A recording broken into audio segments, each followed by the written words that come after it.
नमस्कार, एक बार फिर आप सभी का स्वागत है।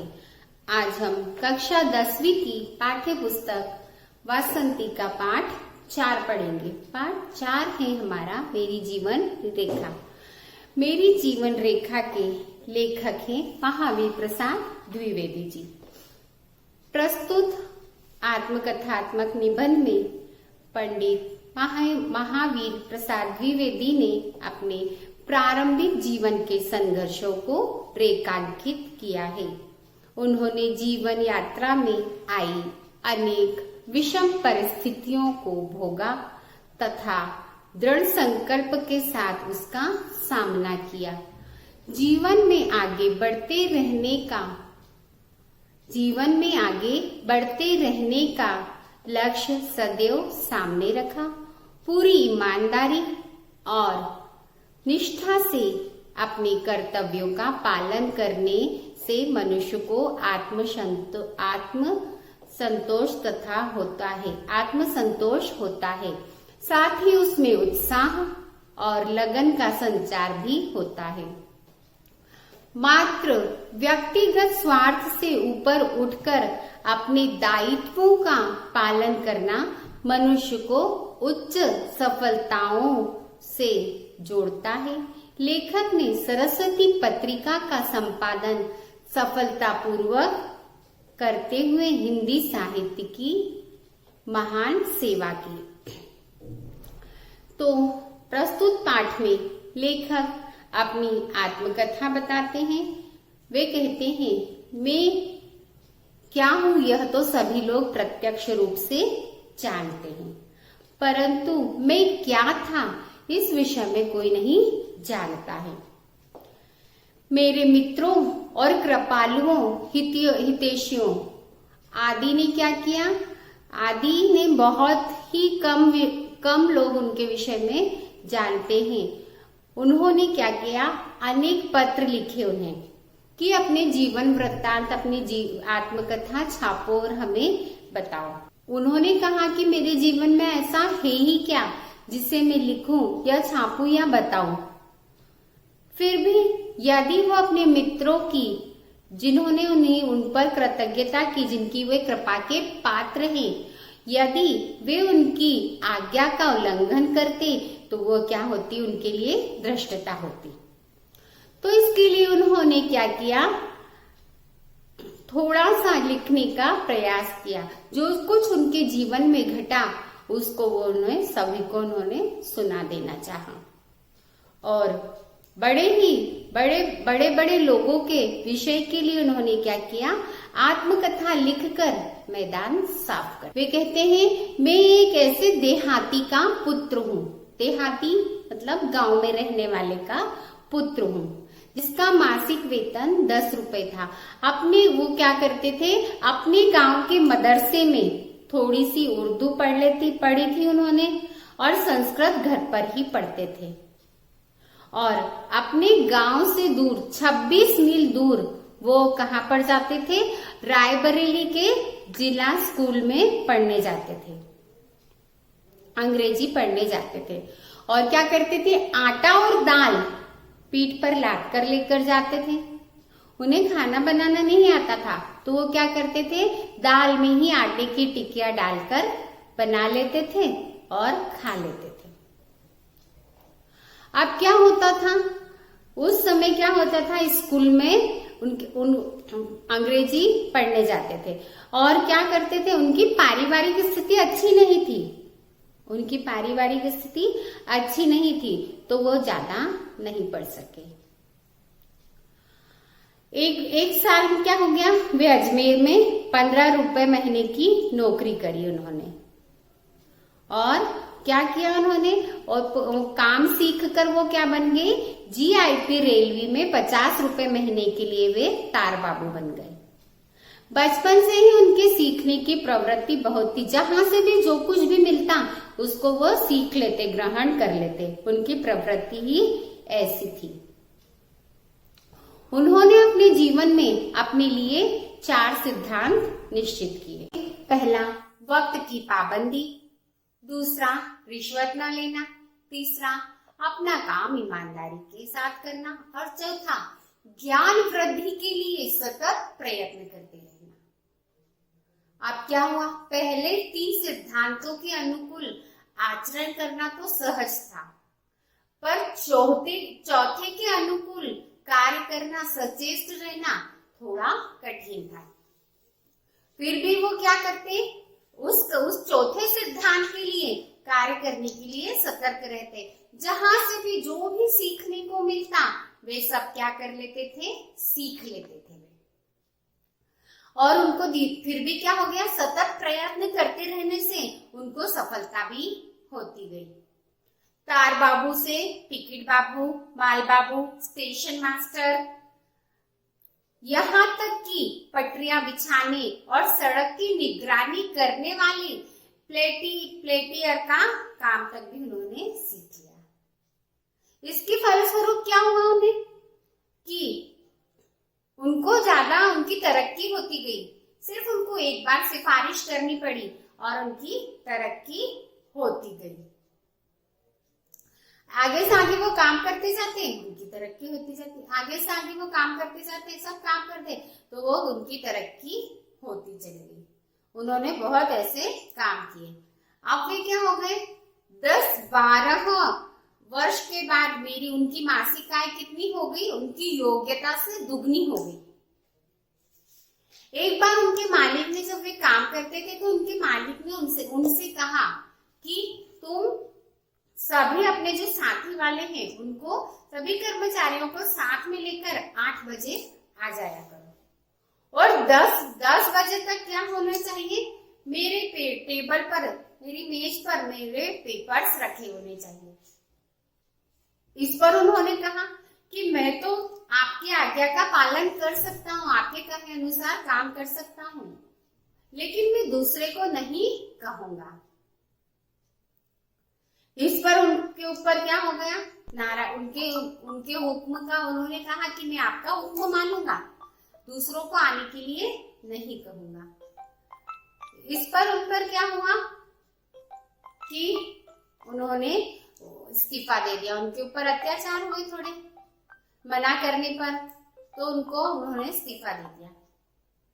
इस पर बहुत सारे दबाव डाले गए कि तुम इस्तीफा वापस ले लो, इस्तीफा वापस ले लो। इस पर उनकी पत्नी के पूछने, उन्होंने अपनी पत्नी से पूछा कि क्या मैं इस्तीफा वापस ले लूं? तो उनकी पत्नी ने कहा, क्या थूक कर भी कोई चाटता है इसे? तो उनको संतुष्टि हुई। उनकी पत्नी ने कम आमदनी में, महीने में जो पहले उनको 20 रुपए मिलते थे, उससे अब क्या होता था, अब उन्होंने कम आमदनी पे, है ना, तो कम आमदनी के बल पर भी उन्होंने क्या करा, उनकी पत्नी ने गुजारा किया और वे संतुष्ट हो गए। अब वे बताते हैं कि उनके पिता क्या थे। उनके पिता कंपनी की पलटन में क्या थे, एक सैनिक थे। वे मामूली हिंदी पढ़े लिखे थे, लेकिन अब क्या होता है कि जब वो सिपाहियों की पलटन जब बागी हो गई, तो उन्होंने, जब वहां पर उन लोगों को क्या किया गया, उनके पिताजी को राम लक्ष्मण के भक्त थे, तो उनके पिताजी को लक्ष्मण जी कहकर पुकारते थे। एक बार वहां पर गदर में के लिए गए। अब वहां पर क्या हो गया, जवानों को तोपों से उड़ा दिया। तो उनके पिताजी ने क्या किया, अपने आप को सतलुज नदी में, अपने आप को उसमें मतलब कूद गए। तो वो बहते बहते बहुत दूर चले गए और फिर वहां पर क्या किया, बहते बहते वो एक नदी के मतलब उसके किनारे तट पर आ गए।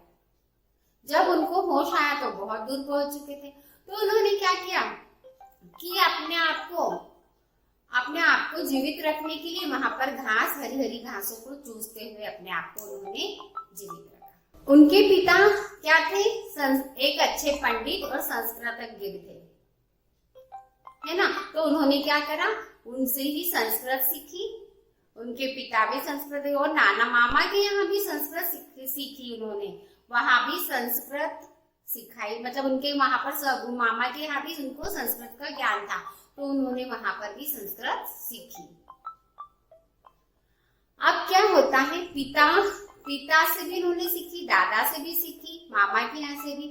तो उन्होंने क्या करा, उन्होंने वहां पर संस्कृत सीखी। बचपन से ही उनका अनुराग कैसा था, तुलसीदास जी की रामचरितमानस और ब्रजवासी दास की ब्रज विलास पर उन्होंने सीखा, उसको पढ़ा था। बचपन से ही उनकी उसमें रुचि थी। अब उन्होंने क्या करा, एक बार होशंगाबाद में रहते हुए कवि वचन सुधा और गोस्वामी राधाचरण के एक मासिक पत्र में उन्होंने उसमें क्या कर ली, उससे अनुराग में वृद्धि कर ली। उन्होंने रहकर वहां पर उन्होंने पिंगल का पाठ पढ़ा। फिर क्या था, वे तो अपने आप को महाकवि समझने लगे और उनका यह रोग बहुत समय तक चलता रहा कि वे अपने आप को महाकवि समझे। एक बार क्या हुआ, झांसी आने पर पंडितों से उन्होंने क्या हुआ, प्राकृत कवियों के काव्य अनुशीलन किया। तब मुझे मतलब लेखक को अपनी भूल में सुधार हो गई। जब उन्होंने क्या किया, छंदबद्ध प्रलापों के जाल में सदा के लिए छुट्टी ले ली उन्होंने। और फिर क्या करने लगे, उन्होंने गद्य में थोड़ा थोड़ा लिखना जारी रखा। संस्कृत और अंग्रेजी की पुस्तकों के उन्होंने अनुवाद भी किए। जब वे झांसी में थे तब वहां पर तहसीली स्कूल में एक अध्यापक ने उन्हें एक कोर्स की पुस्तक दिखाई। उस पुस्तक का नाम था तृतीय रीडर। उसने उसमें बहुत से दोष दिखाए। उस समय तक उनकी कुछ समालोचनाएं प्रकाशित हो चुकी थी। इससे उस अध्यापक ने उन्हें उस रीडर की आलोचना लिखकर प्रकाशित करने के लिए कहा और उन्होंने भी उस रीडर को पढ़ा और उसमें बहुत सारे जो गुण दोष थे उन्होंने उसको लिखकर प्रकाशित कर दिया। नतीजा यह हुआ कि उस समालोचना की बदौलत उन्होंने क्या, उनका समालोचना का स्वत्वाधिकार मतलब पूर्ण रूप से अधिकार उनको ही था। और उन्होंने क्या किया, उस समालोचना की बदौलत उन्होंने सरस्वती पत्रिका का कार्य उन्हें दे डाला, लेखक को अर्थात द्विवेदी जी को। फिर क्या था, उन्होंने नौकरी छोड़ने के 1 साल पहले यह सब स्वीकार कर लिया था। नौकरी छोड़ दी थी उन्होंने। अब नौकरी छोड़ने पर, जब उन्होंने नौकरी छोड़ी थी तब जो उनके मित्र थे उनकी सहायता करने के लिए बिल्कुल तैयार रहते थे। कोई कहता था आओ मैं तुम्हें अपना प्राइवेट सेक्रेटरी बना लूं, कोई कहता कि मैं तुम्हारे पास बैठकर संस्कृत सीख लूं, कोई कहता मैं तुम्हारे लिए छापाखाना खुलवा दूं। ऐसे कई तरह की उनकी सहायता करने के लिए सचेष्ट रहते थे। पर उन्होंने अपनी कृतज्ञता की सूचना दे दी और लिख दिया कि मुझे आपकी सहायता की अभी कोई विशेष आवश्यकता नहीं है। फिर उन्होंने सोचा, वो सोचने लगे रहे और फिर उसके ऊपर कार्य करने लगे। परिश्रम से व्यक्ति क्या होता है, महिमावान बन जाता है। अब क्या होता है, जो थोड़ा बहुत भी उनको आय होती थी वो उससे अपना कार्य करते थे। समय की कमी के कारण उन्होंने क्या किया, विशेष अध्ययन नहीं कर पाए। इसी से उन्होंने संपत्ति शास्त्र नामक पुस्तक को छोड़कर किसी अच्छे विषय पर कोई नई पुस्तक नहीं लिख पाए। अब क्या होता है कि लेखक कहते, मेरी सेवा से सरस्वती का प्रचार प्रसार जैसे जैसे बढ़ता गया और वैसे वैसे उनको क्या हो गए, लोग उनके विश्वास भाजन होने लगे। सरस्वती पत्रिका का कार्य प्रचार बहुत ज्यादा बढ़ने लगा, उन्होंने कार्य किया तो। और क्या हो गया था, उनकी सेवा भी बहुत ज्यादा मतलब कार्य करते थे, उसमें उनके लिए निश्चित टाइम रख रखा था समय और उसके अनुसार वे काम करते थे और वैसे वैसे उनको उस सेवा का बदला मिलता जाता था। आर्थिक स्थिति में वैसे उनके पहले रेलवे की नौकरी छोड़ने के समय थी वैसी हो गई अब उनका कार्य चलता रहा था, उनका संपादन कार्य स्वतंत्र रूप से चल रहा था। अब क्या सरस्वती जो थी वो पत्रिकाओं की महारानी बन चुकी थी, बहुत गौरव उसका फैल रहा था। तो लोग क्या करते थे उस समय, उसमें यदि कुछ छापना हो तो उसमें बड़ा मानते थे। तो लोग क्या करते थे, उसमें छापने के लिए लेखक को बहुत सारे प्रलोभन देते थे। क्या कोई कहता कि मेरी मौसी का मरसिया छाप दो तो मैं तुम्हें निहाल कर दूंगा। कोई कहता कि उस फलाने उस व्यक्ति की स्पीच छाप दो तो मैं तुम्हारे गले में बनारसी दुपट्टा डाल दूंगा। कोई कहता कि मेरे प्रभु का जीवन चरित्र सचरित्र छाप दो तो मैं तुम्हें क्या कर दूंगा, बढ़िया साइकिल रेलगाड़ी दे दूंगा। उनमें बहुत सारे इस प्रकार के प्रलोभन दिए जाते, लेकिन इस प्रलोभन पर वो क्या करते थे, बहरे और गूंगे बने रहते। सरस्वती में वही मामला देते जो वो उन्हें उचित समझता और जो पाठकों के लिए लाभकारी होता और जो उनकी रुचि हो। वो क्या करते, पाठकों की रुचि का ख्याल रखते। सत्य पथ से वो विचलित नहीं हुए और उसको साधना की तरह कार्य करते।